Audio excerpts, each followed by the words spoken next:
क्या है आध्यात्म? दर्शन, चिंतन धारा, विद्या या संस्कृति की परंपरागत विरासत। आध्यात्म दर्शन यानी जीवन का शाश्वत सत्य। मानव जीवन से जुड़े शाश्वत सत्यों को जानिए और समझिए उपासक डॉक्टर सोहन राज तातेड़ से हमारे खास कार्यक्रम आत्मविज्ञान में। आत्मविज्ञान यानी सही दृष्टि, सही सोच। भाई और बहनों, मातृशक्ति को नमन। स्टूडियो में आपका हार्दिक स्वागत, अभिनंदन है, सत्कार है। आत्मविज्ञान साइंस ऑफ द सोल कार्यक्रम के अंतर्गत हम आपको सही दृष्टि, सही सोच, राइट विजन, राइट थिंकिंग के तहत जो आपकी नकारात्मक सोच है, जो आप गलत दिशा में सोच रहे हैं, आपका गलत दृष्टिकोण है, गलत नजरिया है, आपकी दिशा गलत है, उसमें हम करेक्शन देते हैं। हमारा आत्मविज्ञान कार्यक्रम करेक्शन का कार्यक्रम है, जिसको कि हम दृष्टि विज्ञान कहते हैं। जैसी दृष्टि वैसी सृष्टि जो है हमारे इस कार्यक्रम का उद्देश्य है। ये सारा कार्य हम अलग अलग एपिसोड्स के माध्यम से करते हैं। तो आज का हमारा बहुत सुंदर विषय है द्रव्य, गुण और पर्याय। भाई और बहनों, बहुत ही सुंदर विषय है। भगवान महावीर जो कि जैन धर्म के प्रवर्तक हुए हैं, इन्होंने जो ही वो तीर्थंकर बने, जब भुवन भास्कर अवतरित हुआ उनमें, जब उनमें केवल ज्ञान हुआ, तो केवल ज्ञान होने के बाद के अंदर वो सन्यासी व मुनि जो है शरीर रूप में भगवान बन जाता है। तो वो महावीर से भगवान महावीर बन गए। केवल ज्ञान होते ही उन्होंने पहला प्रवचन किया। और ज्ञानी क्या कहते हैं? वो ज्ञानी इस दुनिया को ज्ञान देते हैं, यूनिवर्सल ट्रुथ देते हैं, सार्वभौम सत्य बताते हैं, कुदरती रचना और कुदरत का कानून बताते हैं। उससे होता क्या है? उससे मानव मात्र में परिवर्तन आता है और वो सनातन सुख को प्राप्त होता है। वो सनातन सुख ब्लिस की आत्मा है।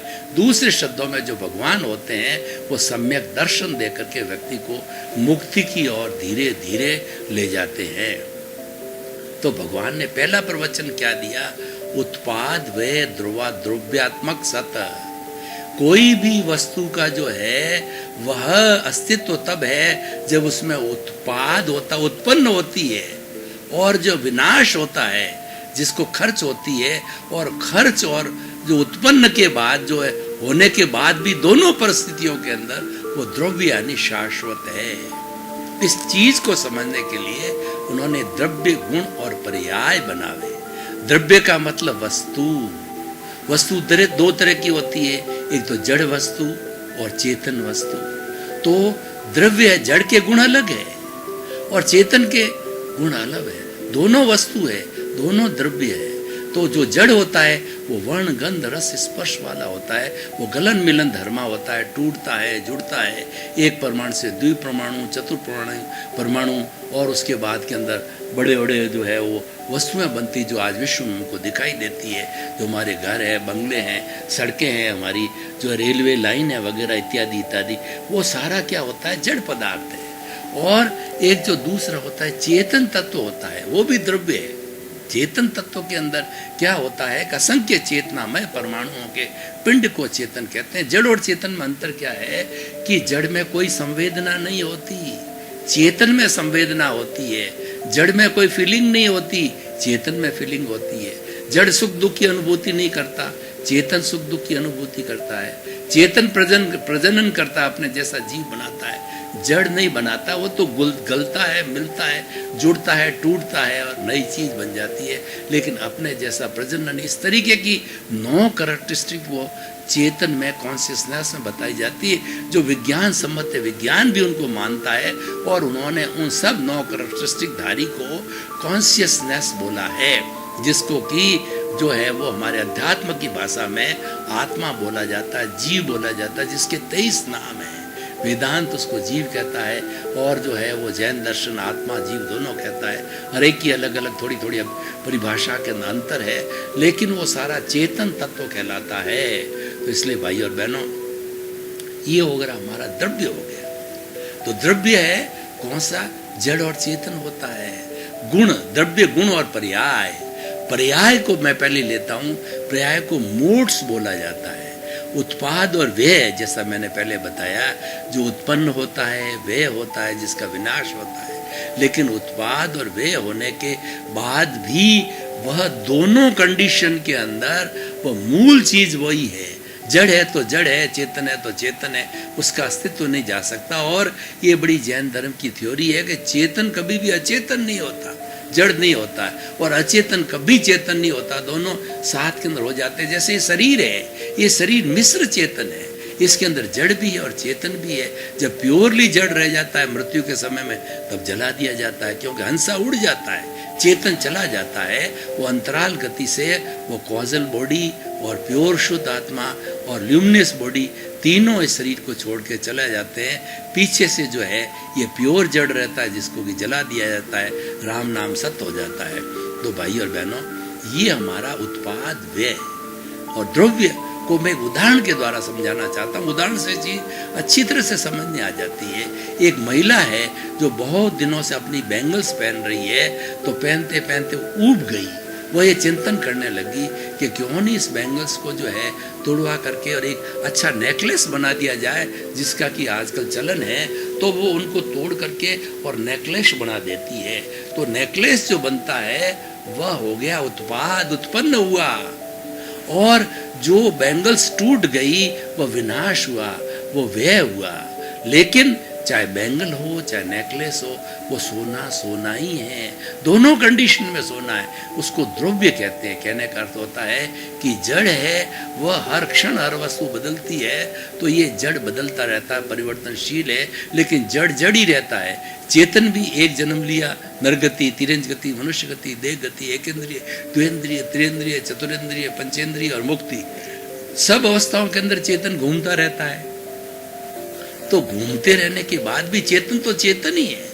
पशु हो गया, जैसे कि पेड़ हो गया, पौधा हो गया, गाय बन गया, भैंस बन गया, तो चेतन तो वही है कर्मों के अधीन, लेकिन वो अलग अलग रूप बदलता रहता है। तो वह जो है वह उत्पाद व्यय होता है, लेकिन चेतन चेतन ही रहता है। तो ये हमारा द्रव्य, पर्याय और गुण। अब देखिए दोनों के अलग अलग गुण हैं। द्रव्य के गुण, चेतन के गुण अलग है, जड़ के गुण अलग है। जड़ कभी भी चेतन नहीं हो सकता, चेतन कभी भी जड़ नहीं हो सकता। तो जड़ के, अचेतन के, मैटर के, पुद्गल के जो है क्या गुण क्या है? वो गुण ये है, उसमें वर्ण होता है, गंध होता है, रस होता है, स्पर्श होता है, और वह गलन मिलन धर्मा होता है। वो गलता है, मिलता है, टूटता है, जुड़ता है। और हमारे वैज्ञानिकों ने 106 तरह के भौतिक सब्सटेंसेस बताए हैं।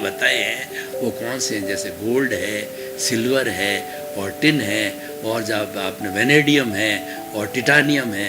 इस तरीके से 106 तरह के खोज जारी है, और भी हो सकते हैं। तो वो सारा जो है वो जड़ पदार्थ है। आज सोना है, कल मिट्टी हो जाती, मिट्टी से सोना बन जाता है, सोने से अभ्रक बन जाता है, अभ्रक से भोडल बन जाता है। ये सब बदलते रहते हैं, उत्पाद और व्यय होता है, लेकिन द्रव्य रूप के अंदर वो जड़ ही है। तो ये हमने जड़ का जो है गुण बताया। अब चेतना के गुण बताया है। उपयोग लक्षणों जीव।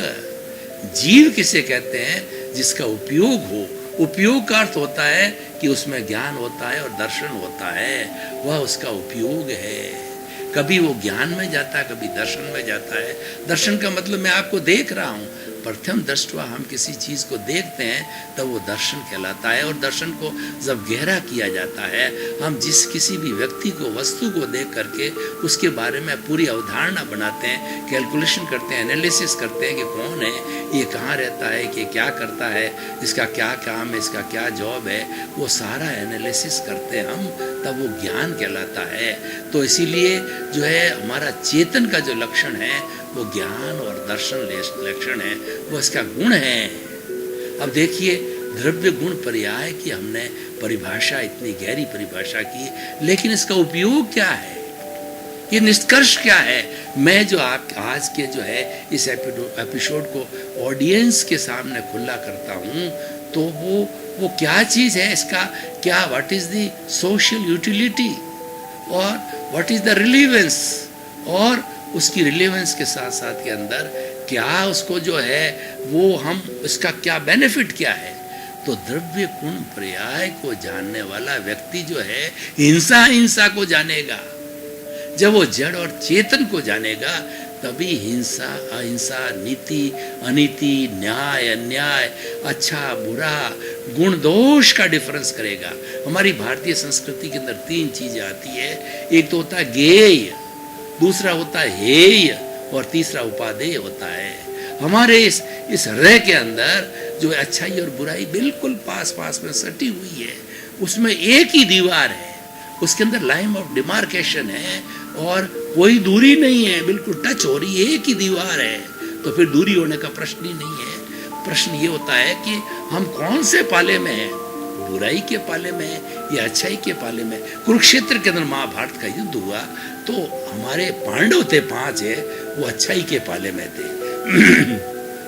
पांडव वो धर्म के पाले में थे, इसीलिए उनके साथ में नारायण कृष्ण भगवान थे।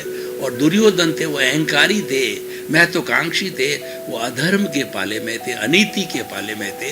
और अनीति की हमेशा पराजय होती है, इसलिए 5 पांडव ही जिंदे रहे पूरे जो 18 दिन के जो है महाभारत के युद्ध के अंदर। और 101 जो जितने भी दुर्योधन के भाई थे सब मारे गए, उसके रिलेटिव वगैरह जो अधर्म की नीति पे वाले चलने थे वो सब मारे गए और धर्म की नीति वाले केवल 5 पांडव हुए। और फिर उन्होंने जो है वो धर्म की स्थापना की। तो भाई और बहनों, हम क्या बताना चाहते हैं आपको कि हिंसा अहिंसा, हिंसा और अहिंसा के लिए कहा गया अहिंसा सब भूय खेमं करी। अहिंसा सब जीवों का हित करने वाली, अहिंसा एक माँ है जो सबको पालती है, पोसती है, हित करती है। और कोई भी धार्मिक ग्रंथ हो उसको अहिंसा शून्य कर दिया जाए, माइनस अहिंसा कर दिया जाए तो वो तो कंकाल हो जाता है, वो धर्म 0 हो जाता है, वो जड़वत धर्म हो जाता है, धर्म लाइव धर्म नहीं रहता। इसलिए जो है सारे धार्मिक ग्रंथ है अहिंसा माँ की कोख से जन्मे हुए हैं। तो द्रव्य गुण पर्याय को समझने वाला जड़ और चेतन को समझेगा, और जड़ और चेतन को समझने वाला हिंसा अहिंसा को समझेगा कि दुख किसको होता है, जड़ को होता है या चेतन को होता है। जैसे मेरे सामने टेबल पड़ी है, इसके टुकड़े करो, इसको चाकू से काटो, कुल्हाड़ी से काटो, इसको कोई दुख दर्द नहीं होता है। और सामने जो है कोई बच्चा बैठा है, उस बच्चे को हाथ से काटना चालू करो, चिल्लाएगा, रोएगा, खून आएगा, उसके दुख होगा, दर्द होगा। पेड़ को आप उसकी छाल को काटो तो उसको दुख होगा, और दुख रूप के अंदर वो उसके अंदर एक लिक्विड टाइप निकलता है, उसके आंसू टाइप निकलते हैं। तो हर एक जो है, कुछ लोग अपने दुख को प्रदर्शित कर सकते हैं, कुछ नहीं कर सकते। क्यों नहीं कर सकते? कि प्रदर्शन के लिए स्पर्श रसन जीभ होनी चाहिए बोलने के लिए, और 5 इंद्रियां होनी चाहिए, तभी स्पष्ट रूप से जो है वो अपने दुख का प्रदर्शन कर सकता है। लेकिन बहुत से ऐसे जीव है जो 1 इंद्रिय वाले हैं, 2 इंद्रिय वाले हैं, 3 इंद्रिय वाले हैं, 4 इंद्रिय वाले और 5 इंद्रिय में भी बोल नहीं पाते। जैसे पशु है, पक्षी है और आपकी मछली है वगैरह है, तो वो भी एक्सप्रेस नहीं कर पाते। पंचेंद्रिय है पर एक्सप्रेस नहीं कर पाते। तो मनुष्य इसको अच्छी तरह से एक्सप्रेस कर लेता है। वो चिल्लाता है, हेल्प मांगता है, हॉस्पिटल जाता है, अपना दुख बताता है, दर्द बताता है और लोगों को बांटता है। इसीलिए समाज बना है। ये समाज किस लिए बना है? दुख दर्द को, द्रव्य गुण पर्याय को समझने वाला एक अच्छे परिवार का निर्माण करता है, स्वस्थ समाज की रचना करता है, स्वस्थ राष्ट्र की रचना करता है और स्वस्थ विश्व की रचना करता है। यानी विश्व को वसुधैव कुटुंबकम बनाता है। देखिए, वसुधैव कुटुंबकम संबंध में 2 धारणा है। हमारे पुराने ऋषि मुनि थे, वसुधैव कुटुंबकम की अवधारणा जीवन जीने के संबंधी लिया करते थे, क्योंकि वो कैरेक्टर को और जीवन को बहुत ऊंचा स्थान देते। हमारी भारतीय संस्कृति में क्या कहा गया है कि if wealth is lost nothing is lost, if health is lost something is lost, if character is lost everything is lost. अगर हमारा धन चला गया तो धन तो है, वो हाथ का मैल है, फिर कमा लेंगे। स्वास्थ्य गड़बड़ हो गया तो फिर भी उसको दवाई वगैरह से रेस्ट करके ठीक कर लेंगे। लेकिन करेक्टर चला गया। करेक्टर एक धब्बा है, ये मेरा श्वेत वस्त्र है, इसके ऊपर ये करेक्टर नाम का, अगर मैं बद चरित्र वाला हूँ तो ये धब्बा है, उसको धोना बहुत मुश्किल है, बहुत लंबा समय लगता है। तो इसलिए कहा गया बद अच्छा बदनाम बुरा। कि व्यक्ति कुरूप हो तो चलेगा लेकिन बदनाम नहीं, क्योंकि बदनाम व्यक्ति होता है जहाँ भी खड़ा होता है लोग उसकी चर्चा करते हैं, उसकी पीठ पीछे चर्चा करते हैं, उसकी निंदा करते हैं, उसकी घृणा करते हैं। तो वैसा जीवन क्यों जीना हमें?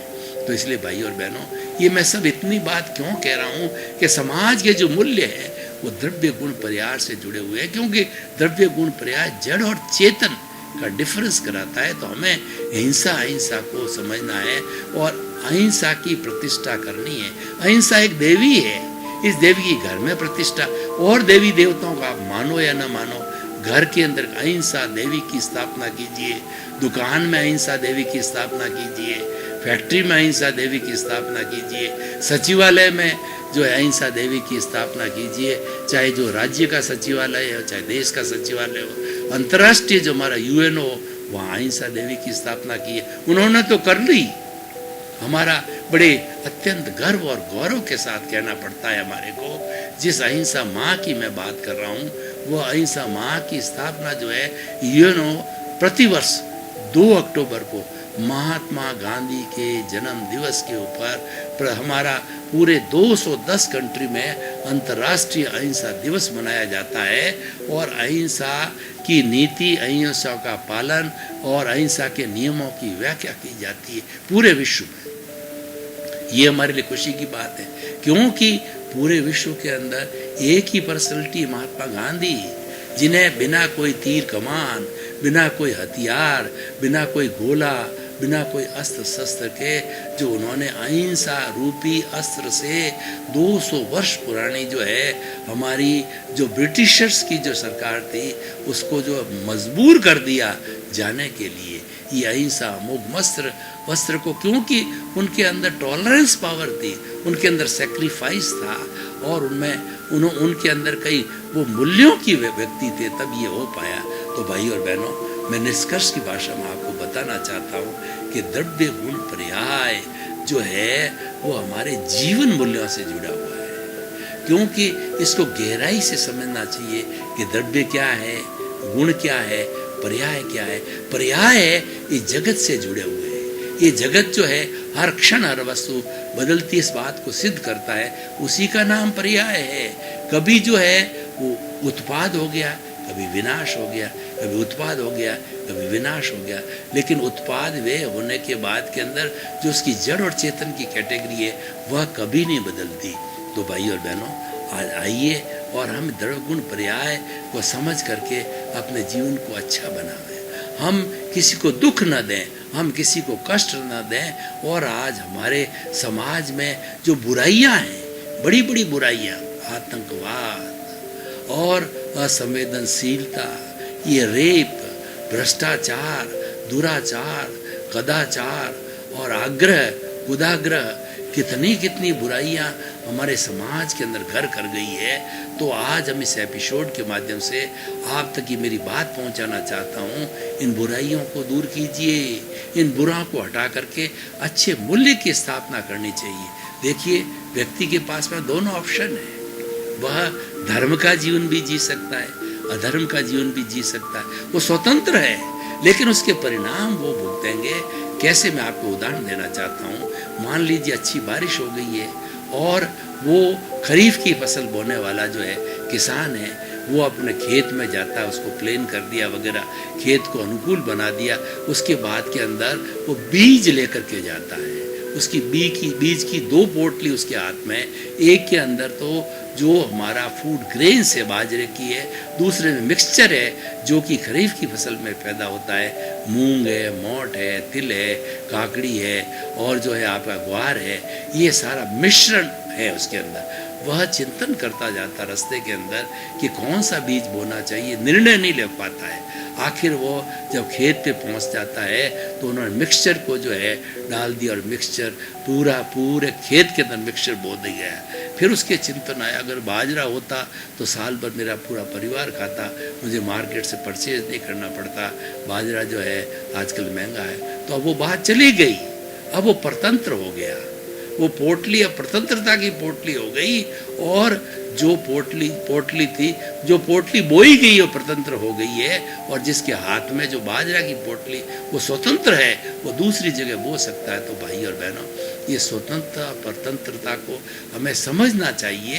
ये स्वतंत्रता परतंत्रता को समझने से ही हम अच्छे और बुरे बनते हैं, अच्छा व्यक्तित्व वाले होते हैं, बुरे व्यक्तित्व वाले होते हैं। जो व्यक्ति जो है वो अच्छा कार्य करता है। मैं आपको 3 स्लोगन्स देना चाहता हूं जो मेरे स्टूडेंट्स को कहता हूं, मैं 2 बार बोलूंगा। Think positive, think positive. इसका अर्थ ये हो गया कि आप सकारात्मक सोचिए। Do positive, do positive. आप सकारात्मक कार्य कीजिए। और दोनों को करने से निष्पत्ति क्या होगी? Be positive, be positive. आप सकारात्मक हो जाएंगे। कैसे हो जाएंगे? मैं आपको उदाहरण के तौर पर बताना चाहता हूं कि आप रोड पर चल रहे हैं, 2 व्हीलर है और सामने से रॉन्ग साइड में आकर के किसी व्यक्ति ने आपके 2 व्हीलर के धक्का दिया और आप गिर गए। गिरने के बाद में आपकी खरोंच आ गई, खून निकल गया। और उस वक्त के अंदर अब 2 चीजें हैं। कौन सा रास्ता आप एडॉप्ट करते हैं? एक तो रास्ता धर्म की नीति पे चलने का है, तो व्यक्ति सोचेगा कि भुगते उसकी भूल। आज ये मैं तकलीफ भुगत रहा हूं, मेरे खरोंच आ गई है, वो गलती मेरी है, वो सामने वाले की गलती नहीं है। जो कोई भी भुगतान कर रहा है, जो कोई कष्ट दे रहा है, उसकी कभी गलती नहीं होती है, भुगतने वाले की गलती होती। क्यों? कि दुनिया में कोई ऐसी ताकतवर शक्ति नहीं है जो हमारा बुरा कर सके, या कोई ताकतवर शक्ति नहीं है जो भला कर सके। सामने वाला तो एक निमित्त है। उसको संजोग, वो संजोग के रूप में वो कुदरत ने उसको भेजा है, और वह तो हमारी ध्वनि की प्रतिध्वनि करने आया है, वो तो हमारा हिसाब क्लियर करने आया है। पिछले जन्म में हमने उसका आपको ठोकर मारी थी, वही ठोकर मारने के लिए आज हमको आया है। एक दृष्टिकोण है, वो चुपचाप चला जाएगा और अपने वो ठीक करा देगा। स्कूटर में गड़बड़ है तो ठीक करा देगा, और शरीर के खरोंच ठीक करा देगा। अब देखिए, दूसरे दृष्टिकोण का व्यक्ति है जो कि नए कॉजेज डालना। अब अकरेंसेस तो हो गई, एक ने तो बिना कॉज डाले अपना काम कर लिया।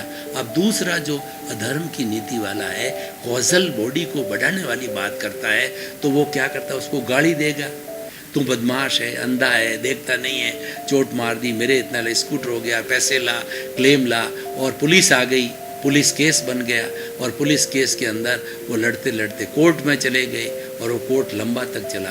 तो कितना देखिए, एक बात को उसने तो बेचारे ने घर जाकर के पट्टी बांधी, रेस्ट किया, दूसरे दिन तैयार हो गया, और छोटा मोटा स्कूटर की रिपेयरिंग करानी थी वो कर गया, तैयार हो, क्योंकि वो मानता है कि गलती मेरी है, वो मैं भूल गया हूं, पिछले जन्म की बात मुझे याद नहीं है। परंतु वो दूसरा तरह का, दूसरा दृष्टिकोण व्यक्ति का जो है, वो लड़ाई झगड़े का दृष्टिकोण है, और वो काम आगे बढ़ता रहता है। ये भाई और बहनों, आपका बहुत बहुत धन्यवाद। आप आत्मविज्ञान कार्यक्रम बराबर देखते रहिए। आत्मविज्ञान कार्यक्रम शांति देने वाला कार्यक्रम है, सुकून देता है, आनंद देता है, अच्छा इंसान बनाता है, इंसान इंसान के प्रति प्रेम कराना सिखाता है, क्योंकि इसके केंद्र में आत्मा है, और आत्मा सब गुणों की पुंज है। हम आत्मा से हटके कोई बात नहीं करते हैं, इसी का नाम ही आत्मविज्ञान है। इसी क्रम में आपका जीवन आनंदमय हो, मंगलमय हो, और खूब आप धर्म आराधना करते हुए आप सिद्ध बुद्ध मुक्त बने। आपके प्रति मंगल। क्या है आध्यात्म? दर्शन, चिंतन धारा, विद्या या संस्कृति की परंपरागत विरासत। आध्यात्म दर्शन यानी जीवन का शाश्वत सत्य। मानव जीवन से जुड़े शाश्वत सत्यों को जानिए और समझिए उपासक डॉक्टर सोहन राज तातेड़ से हमारे खास कार्यक्रम आत्मविज्ञान में। आत्मविज्ञान यानी सही दृष्टि, सही सोच।